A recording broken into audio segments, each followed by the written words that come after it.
start with a top story. It's called reparations. Now, that would be taking large sums of money and redistributing those funds to African Americans. That would mean every American would pay. Instead of, spreading wealth based on need, money would be allocated to individuals purely based on the issue of race. Now, the premise, according to the left, would be to compensate for the evils of slavery. Now, first, the country simply cannot afford the billions and billions of dollars and trillions of dollars that it would likely take to allocate. And ultimately, it is a punitive measure and one that will even further divide a country that is already deeply divided. Those who support reparations believe that America is an evil country filled to the brim with generations of bad people.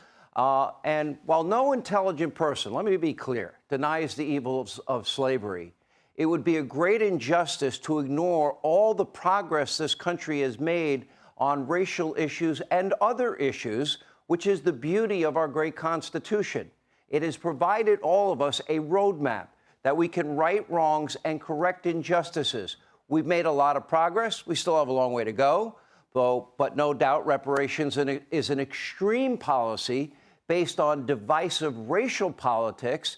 And if you think that it is a far-fetched pipe dream, you better think again, because common sense in America is now becoming a thing in the past. Common sense, I could say, for maybe half the country is pretty much dead. And now Democrats in Congress, they are planning a listen to this, not million, not billion, a $14 trillion reparations plan. Watch this. Our country was not founded on the principle that all people are created equal. The media focuses on this one kidnapped person, usually white. The U.S. stole 12 million people. Yes. This is an opportunity for Congress to confront our nation's racist history of slavery and white supremacy that continues to really grow and fester within all corners of our country. Our education system have trained us to love and worship our oppressor and our slave master, and to do everything we can to work within its structure and its systems to uphold our continued oppression. So when we talk about the disproportionate impact of heart disease, high blood pressure, diabetes, stress, when we talk about that, it's directly connected to our historical oppression in this country. All right, now keep in mind the entire U.S. budget is around $6 trillion, way too high already.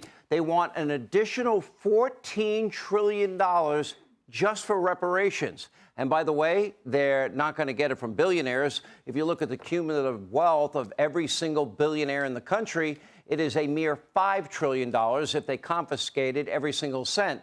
So make no mistake, this money is coming from your pocket, every American's pocket, and it won't matter whether you're a first-generation immigrant or a working-class American or a Native American or a low-income earner from around the country. These members of Congress want to penalize everybody in the country simply because you were born with the wrong ethnicity.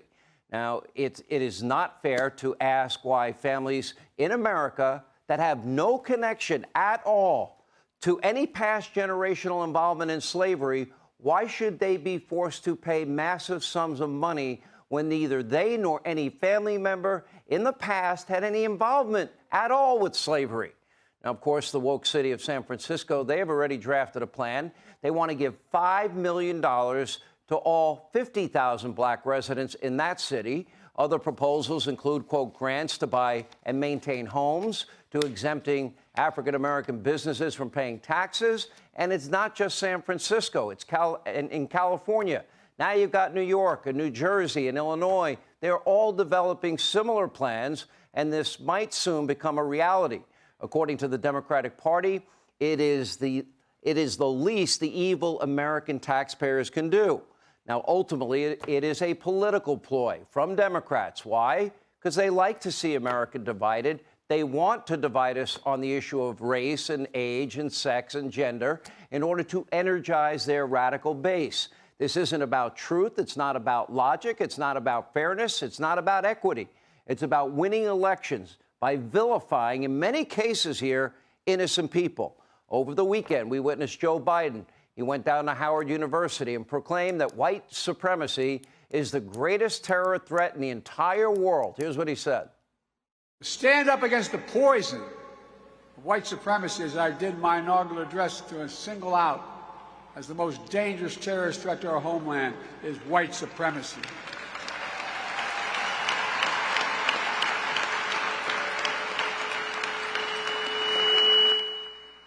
And I'm not saying this because I'm at a black HBCU. I say it wherever I go. That's the same Joe Biden, you might all recall, I talked about it during the election in 2020, that partnered with the former Klansman, Robert KKK Byrd, and he tried to stop the integration of public schools because, in his words, he did not want public schools to become, quote, racial jungles. That was Joe Biden. So maybe he could pay the reparations. Now, it's not ISIS as the biggest threat. It's not al-Qaeda. It's not gang members in Chicago shooting dozens of innocent African-American citizens every weekend. According to Joe and most Democrats, the ambiguous threat of white supremacy is the most dire crisis of our time. Now, no doubt about it, white supremacy is evil. Most Americans see it as evil, and most Americans believe it has no place in America. But Democrats now are magnifying this for political gain. Most Americans see white supremacy as ignorant and evil, and in turn, they are ignoring real problems. Look at the decades of Democratic rule in places like Baltimore, Philadelphia, Chicago, New York. The quality of life for many is abysmal. Where have the Democrats been as widespread violence is erupting in cities like Chicago and New York and shootings and people murdered every single weekend? What are they doing to fix the failing public schools of many minorities in this country? I'll take the city of Baltimore, for example. 23 city schools and not one single student proficient in math. Not one. We have failed these children, many minority children, and they don't lift a finger to help fix the system. The Democrats don't seem to care so long as they are winning elections, keeping power.